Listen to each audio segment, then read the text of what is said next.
Pero bago tayo magpatuloy ay pakilike ang ating video. Ganun din ang subscribe button, pati na rin ang bell icon para lagi kayong updated sa mga parating ko pang mga uploads.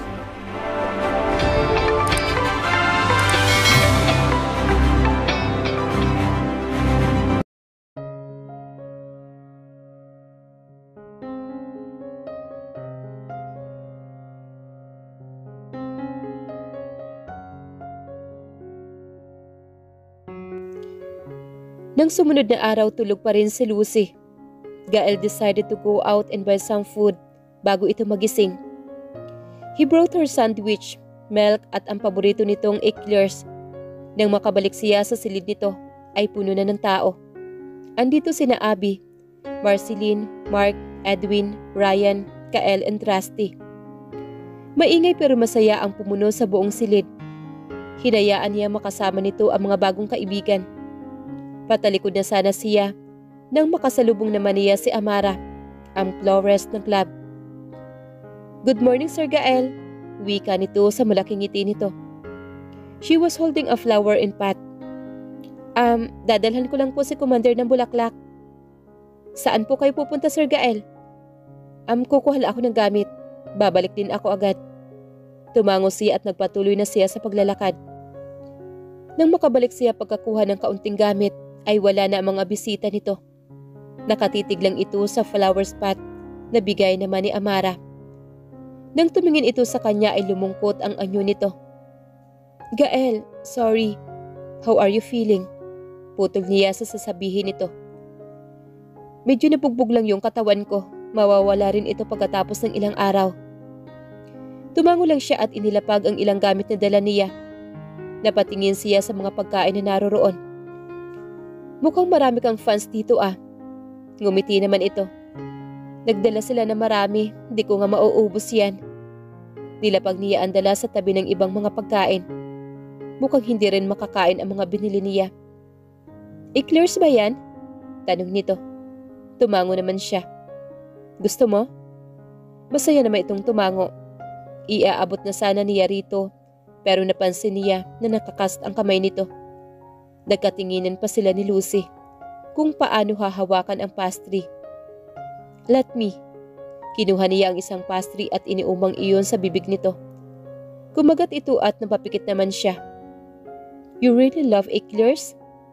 "Yeah, iyong gawa ni Abby. Kasi hindi masyadong matamis." Nang matapos niyang pakainin ito ay binigyan niya ito ng tubig. Binigay niya rin dito ang phone nito. "Gael, sorry ha. Yung sasakyan mo, papalitan ko na lang o babayaran ko na lang. Medyo matagal nga lang. Pero babayaran ko pa rin. Hindi ko alam kung paano nila ako natuntun. Huli na malaman ko na nakasunod na sila sa akin. You don't need to worry about that car, Lucy. Ako na ang bahala dyan." "Pero mahal yun, Gael." Bahagya niyang hinawakan ang kanyang cast. "Masakit pa ba?" "Gael," sabi ni Lucy na may matigas na tono sa kanyang atensyon. Tumingin ito sa kanya at naghihintay ng sasabihin nito. "Mahal iyong sasakyan na yon. Babayaran ko yon dahil sa akin nasira siya. Sabi ko huwag ka nang mag-alala. Pero hindi naman pwede." Hindi na siya nakatiis. Hinawakan niya ang batok nito at mariing hinalikan sa labi. Nanatili sila sa ganoon ng ilang segundo bago siya umatras. "I said, don't bother," sabi niya. May kaunting kiliti pa rin sa labi niya dahil sa halik. "Sasakyan lang yan. Sana lang tumawag ka nang maramdaman mong nasa panganib ka. The club could have some security personnel." Bumuntong hininga naman siya. "Hindi na sana kita hinayaang lumabas mag-isa. Pero kung sinamahan mo ako, baka ikaw naman ang masaktan. Pero dapat kitang protektahan. Kahit na alam ko kung gaano mo kayang protektahan ang sarili mo." "Gael, hindi mo naman kasalanan. Pinilit ko kasi yung gusto ko." Napatigil ito na makitang nakatitig siya ng mariin dito. Napalunok ito at umiwas na lang ng tingin sa kanya. Kita niya ang pamumula ng mukha nito. "Tumawag ako sa daddy mo. Sabi niya pupunta siya rito in a few weeks. Umiling-iling naman ito. Hindi talaga makakatiis yun. Ibig sabihin, kailangan ko na maghanda. Kumunot naman ang noo niya. Kung tama ang hinala ko, it will be a convert mission. We had to end it our way. Our family against their family. Hindi kami gagamit ng kahit anong military equipment. The government should also not know what will we do. Kinabahan naman uli siya. How safe will you be? Nagkibit balikat naman si Lucy. Naway maging pabor sa atin ang mga posibilidad. Bumalik na naman siya sa pag-alala pero kailangan niya magtiwala kay Lucy.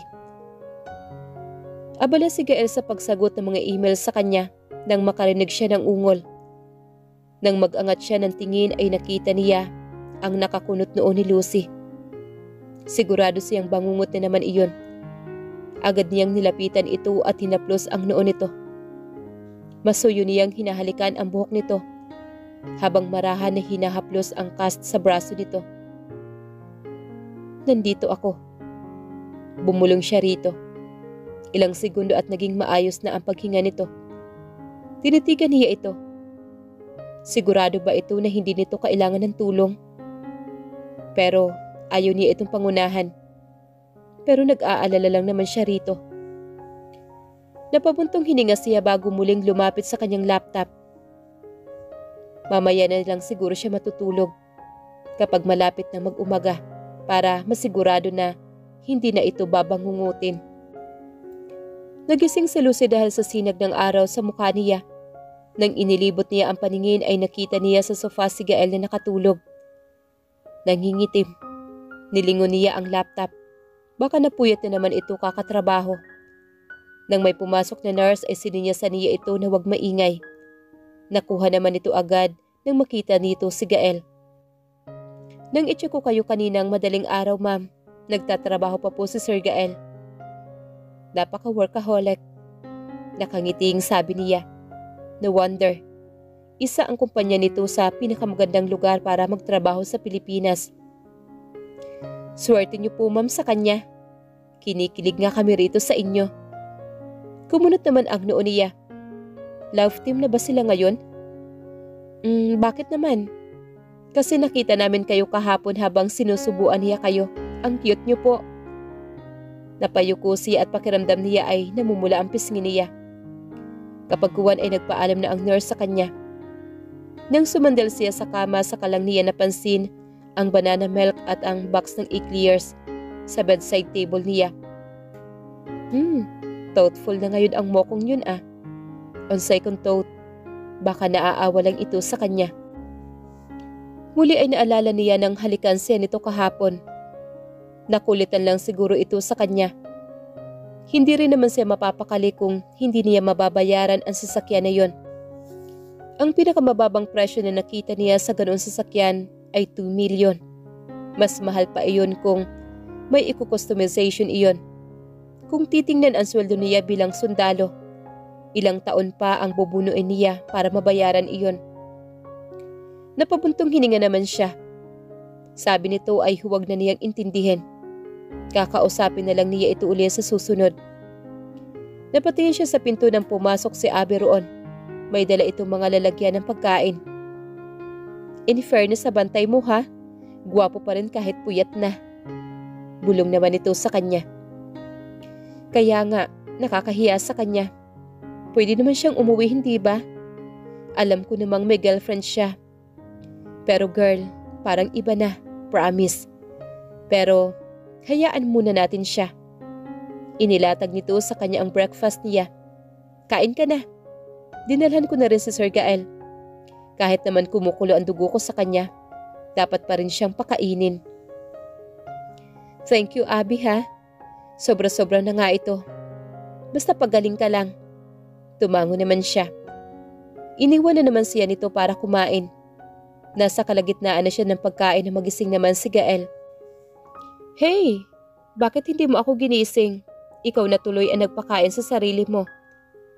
Kita niyang tila inaantok pa ito. Pero tumayo pa rin ito at kinuha ang kutsara at tinidor na hawak niya. Kaya ko naman kumain, Gael. Injured na nga yung isang balikat mo tapos papagurin mo pa yung kabila. Napangiti naman siya. Okay lang talaga ako, Gael. Matulog ka na ulit. I'm fine. Makakatulog pa ako mamaya. Ginagawa mo ba to kasi nagigilty ka? Hindi mo naman nga kasalanan ang nangyari sa akin, Gael. Hindi mo to kailangan gawin para sa akin. Nakatingin sa kanya ang mapupungay nito mga mata. Ginagawa ko ito dahil gusto ko.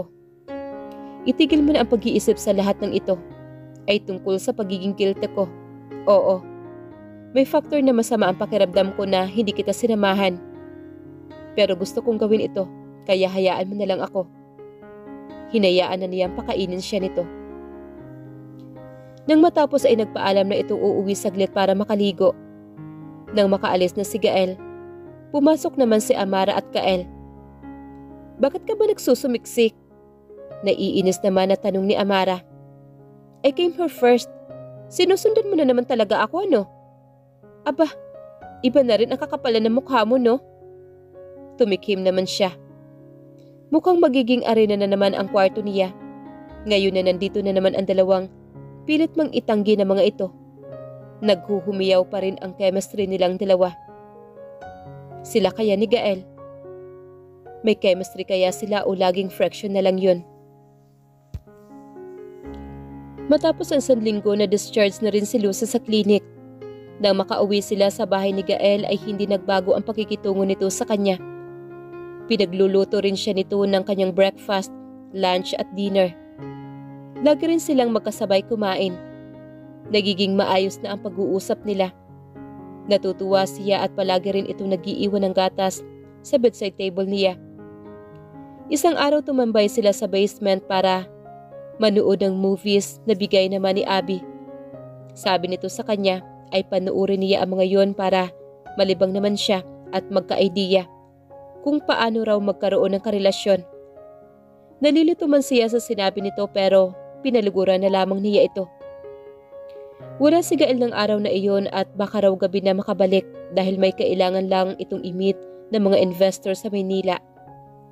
Nagluto na lang siya ng popcorn at fries bago tumambay sa basement para manood ng movie.